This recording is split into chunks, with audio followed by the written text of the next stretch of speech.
In 1915, Armenians living in Turkey were systematically deported and tortured or killed simply for being Armenian. Obviously, what I said to the kids was a really tame version of what happened. Approximately 1.5 million Armenians were massacred by the Ottoman Turks between 1915 and 1923. Why did this happen? How did the faith of the Armenians endanger them or protect them? My ancestors on both sides were Armenians from Turkey. My mother's side of the family was from Constantinople, now called Istanbul, a cosmopolitan city a world away from the rest of the country.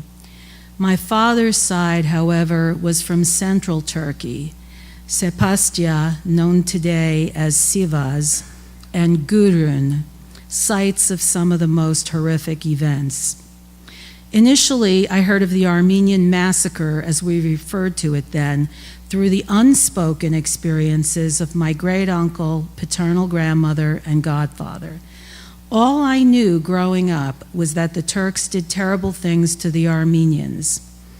My great-uncle, Hovagim Dagavarian, never told me his story himself because he wanted to protect me from learning the horrors he experienced.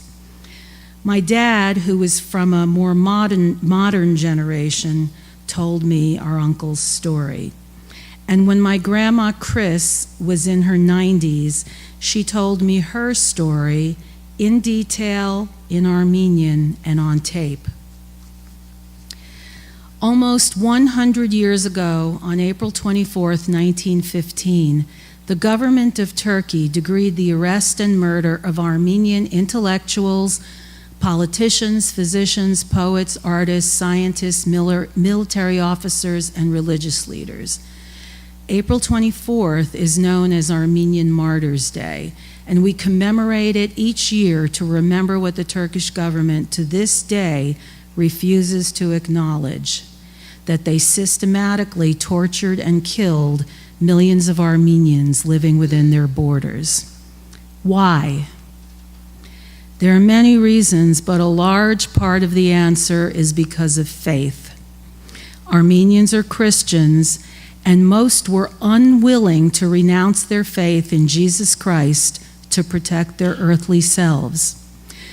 My grandma Chris said in her spoken memoir that several times during their forced march across the deserts, that soldiers would taunt her and her fellow deportees about their false religion.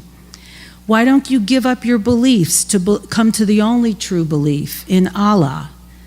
But my grandmother insisted on naming Christ as her Savior and would not demur. Her faith would protect her, she believed, and ultimately it did. But what of the millions of Armenians whose faith did not protect them? In 1915, once Talat Pasha ordered his military to eradicate the Armenian people from Turkey, many Armenians, particularly able-bodied men, were killed outright. The elderly, disabled, and most women and children were set on forced marches from their villages with few possessions. Many of these unfortunates died of malnutrition, exposure, or illness, and were subjected to regular torture and degradation. Briefly, I will tell you what some of my uncle and grandma Chris experienced. And let me just say that I will not be insulted if you want to walk out or leave at this point, because I'm really gonna tell you what happened. April to July 1915. Both my grandmother and my great uncle, their fathers were in the Turkish army. They were in labor battalions because the Turks didn't trust the Armenians to carry guns. So they did labor, construction work. And what they did between April and July is they would take the Armenian men to desolate areas at night, tie 6 of them together, and over open pits, they would shoot one of them, so all 6 would fall in to a mass grave. The others would be buried alive. 3,000 Armenian soldiers were killed this way. And my great-grandfathers were 2 of those 3,000. Obviously, I never knew them. My great-uncle, and if I refer to him as uncle, it's because that's what we called him. We all called him uncle. My great-uncle at the time was 13. He was born in 1902. Because he had no visible Adam's apple, he was considered a boy, and that saved him in a sense. His older brother was taken and shot outright.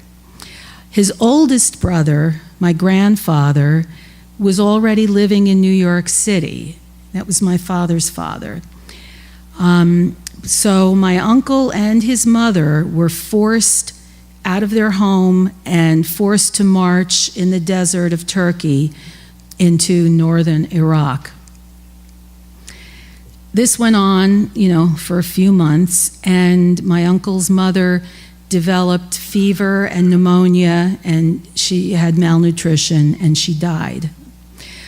My uncle was forced to drop her body in the river at gunpoint, and when he cried, he was beaten.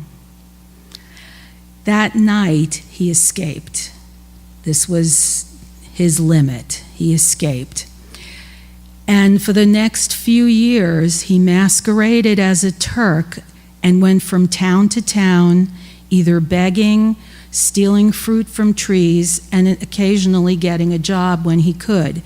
He was very literate, my great-uncle, and he was fluent in Turkish and Armenian and other languages, so he could masquerade as a Turk. My grandma, Chris, was 22 at the time. She lived in a town called Gurun, which again is also in central Turkey.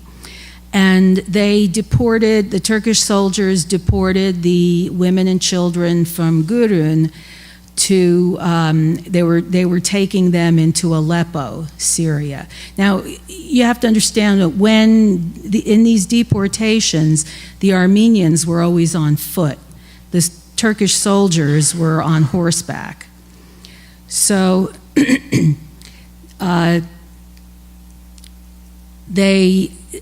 not only the soldiers, but Turkish villagers took all the Armenians' money, and on the 4th day, they were attacked by armed Turkish villagers hiding in trees and bushes. They were stripped naked and robbed of any remaining possessions. They were tortured and injured. Some were tied to trees and set on fire. My grandma Chris escaped a man holding a knife to her throat because his attention was diverted by a boy running away.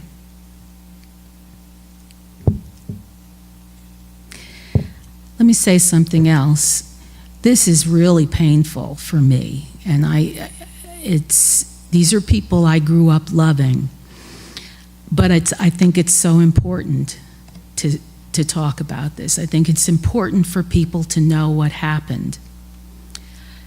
Okay, so July 1915 into early 1916.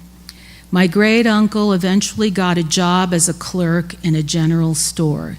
He would pilfer food for other Armenians, and when he was discovered, he escaped again, still disguising himself as a Turk. My grandma Chris eventually reached Aleppo, Syria, but in November 1915, Syria decreed that no Armenian deportees could stay. They followed the train tracks at night through cold and torrential rains, many dying along the way.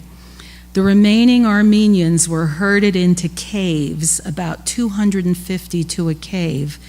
There was no fresh air, a lot of sickness, many deaths, and they were always under the threat of torture, starvation, and death. My grandmother talks about how a gendarme beat her mother, who died the next day, and her little brother, who was gluten intolerant, could barely eat anything. He couldn't eat bread. He was very weak, and he died. He was just very, very weak.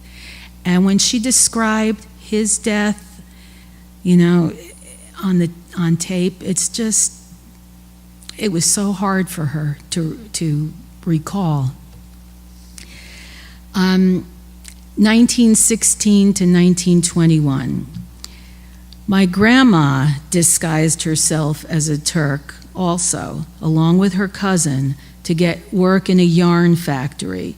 You'll see a picture there of a sewing factory, and she's in that picture. I think I know which one she is, but she was very talented at sewing. So in 1917, she was taken in by a Turkish family to sew a wedding gown for the daughter of the family. The woman of the house was very kind to my grandmother. And she also took in my grandmother's little sister, who they found in a neighboring village, starving and covered in sores. And her little sister lived to be at my wedding, too. So my grandmother and her sister lived with that Turkish family until 1919. Then the Armenian Near East Relief Society got Armenian girls jobs in sewing factories, and she and her sister worked there until their fare to America was paid by an Armenian sponsor who happened to know their parents in Gudrun. And she remembered this date. She said, "We arrived in New York City on September 25th, 1921. It was a day that she would always remember. My great uncle in 1920, he escaped, 1919, 1920, he escaped to Constantinople and found a cousin of his. He worked as a scribe, and the scribe, he would write letters for other Armenians who couldn't write. And this is, you know, he would write them there in Turkey, and in this country, when a letter was received by someone in, say, New York, a lot of different families would gather at the home of the person who got the letter, and they would read these letters aloud so that everybody could hear the news and maybe hear something, a little tidbit about one of their relatives. And at one of these readings in New York City, where the Armenians gathered to hear a letter, my grandfather was there, and the letter gave my uncle's name as the scribe. And that's when my grandfather knew that his youngest brother was still alive. So he was able to send money to him, and he did. He sent money to him to come to New York. My great uncle and grandmother were two of the lucky ones. They escaped. They lived productive, normal lives in this country. My grandma Chris married my paternal grandfather, and throughout her life, she continued to have faith in God. My uncle, however, lost whatever faith he ever had in God.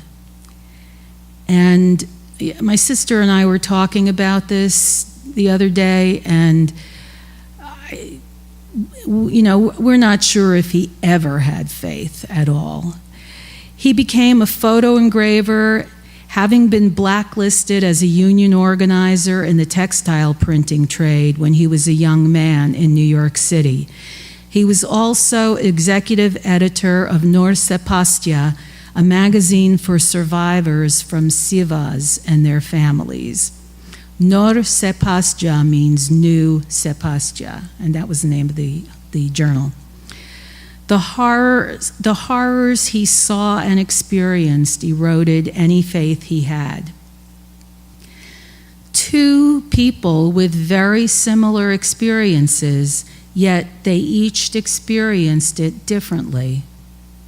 My grandma Chris believed that her survival was her proof that her faith in Christos prevailed.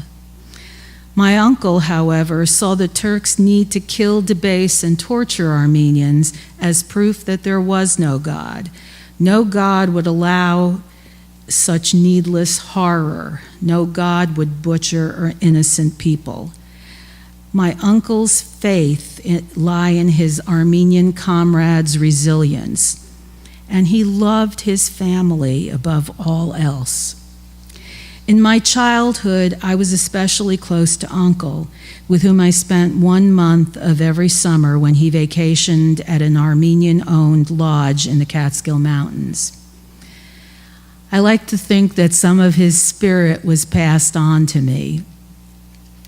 And even though I consider myself a seeker of truth, I have a deep faith in the order of the universe, the beauty of nature, the poetry of words, and the strength of the human spirit.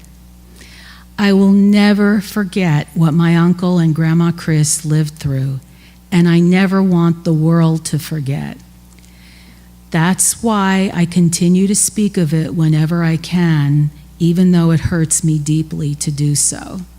These are members of my family whom I loved and will always love.